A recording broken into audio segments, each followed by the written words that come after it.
The President and National Security Advisor Waltz held a press conference yesterday with a clear message. It was a mistake that a reporter was inadvertently added to a Signal chat with high-level national security principals having a policy discussion about imminent strikes against the Houthis and the effects of the strike. The National Security Advisor has taken full responsibility for this, and the National Security Council is conducting an in-depth review along with technical experts working to determine how this reporter was inadvertently added to this chat. The conversation was candid and sensitive, but as the President and National Security Advisor stated, no classified information was shared. There were no sources, methods, locations, or war plans that were shared.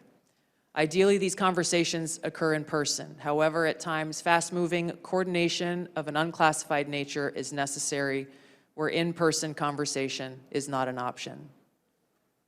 I'm also aware that a lawsuit was filed yesterday on this issue. As a result of that pending litigation, I'm limited in my ability to comment further on that specific case. My Office of General Counsel will be in close contact with the Department of Justice on this matter. Y'all, the idea that this information, if it was presented to our committee, would not be classified, y'all know is a lie. That's ridiculous. I've seen things much less sensitive be presented to us with high classification. And to say that it isn't is a lie to the country. I want to ask the generals now. The NSA is principally in charge of intercepting things like signals intelligence from other countries. General, I want to ask you, if your organization, your agency, intercepted something like this from Russia or China or some other country, would you consider this classified information?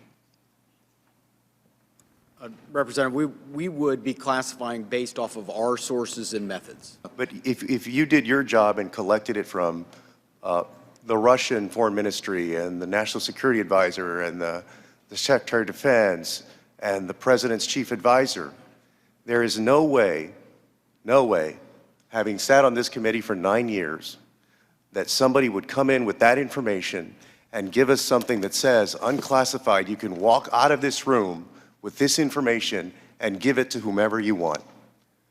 You know, with all respect, you and I worked on the committee at the same time. Tulsi, you and I came in together. I've never had an issue of beef with you. John, you and I are both from Texas. Y'all know that's a lie. It's a lie to the country. In this situation, those are operational details. They are operational details, but again, as you quoted the DoD instruction, it's about operations. So as you further go down into what are the operational details, I think as we had a discussion yesterday, the important aspect, I think all of us are very familiar. This is classified information. This is classified information. It's a weapon system, as well as sequence of strikes, as well as details about the operations. And so I think that just piggybacking off of what some other members have said, using the DoD's manual as well as the executive order in operation today with the Trump administration, this text message is clearly classified information. Secretary Hegseth has disclosed military plans as well as classified information. He needs to resign immediately. He needs to resign immediately, and a full investigation needs to be undertaken with regard to whether other similar signal chats are occurring in this administration. Director Gabbard, I want to direct your attention again to the text chain where it says, just confirmed with CENTCOM, we are a go for mission launch. Does that indicate to you that there is about to be a military operation? Yes. Director Gabbard, earlier in this hearing, we heard about the DoD's classification standards. I want to now turn my attention to your classification standards. You're the Director of National Intelligence. The Office of the Director of National Intelligence classification guide says, quote, information providing indication or advance warning that the U.S. or its allies are preparing for an attack, end quote, is to be classified as top secret. Are you familiar with that? Yes. Director Gabbard, have the Houthis indicated an ability to shoot down American aircraft? Yes.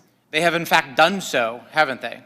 Yes, including MQ-9 Reapers, haven't they? that's correct. And that was one of the systems used in the attack recently that's the subject of this discussion, is it not? Correct. I spent my life in service to this country. I deployed 3 times to combat in service to this nation. I learned in that time in service that responsibility is core to leadership. You accept responsibility when things go wrong. You admit mistakes. You set the standard from the very top.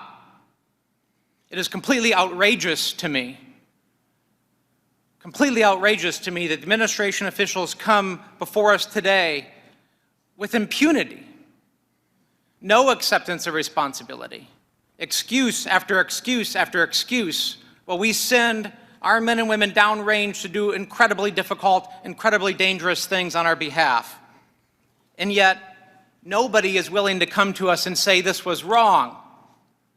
This was a breach of security and we won't do it again. It is outrageous and it is a leadership failure, and that's why Secretary Hegseth, who undoubtedly transmitted classified, sensitive operational information via this chain, must resign immediately. There can be no fixes, there can be no corrections until there is accountability, and I'm calling on the administration to move forward with accountability. Director Gabbard, yesterday before the Senate Intelligence Committee, specifically when answering Senator Kelly, you repeatedly said you did not recall any discussion in the Houthi PC small group discussing operational details, strike targets, the type of vehicles and military units involved, or the timing and order of strikes. Do you stand by your testimony from yesterday that you do not recall any of the discussions regarding this type of classified information? Yes or no? My response in the Senate yesterday, yes, I stand by that response. Obviously, the release of the screenshots that came from that chat group today were a refresher on what happened. As I said earlier, I was not involved with that portion of the chat, so it did not come to my recollection yesterday. Thank you. So I take that as you stand by your do not recall yesterday stance when you're asked those questions.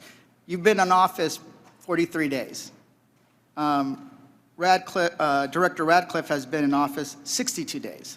This was considered the first major military operation using lethal force of the Trump administration. Was this the first, this was probably the first time that you've been involved with a discussion like this on a thread. It was not discussing, you were not on a group chat discussing where we're gonna go for lunch. You're discussing putting men and women of the armed services in harm's way. That's a major decision. So, and when did that happen? 10 days ago? Okay, I'll answer that. It happened 10 days ago. And here's the point.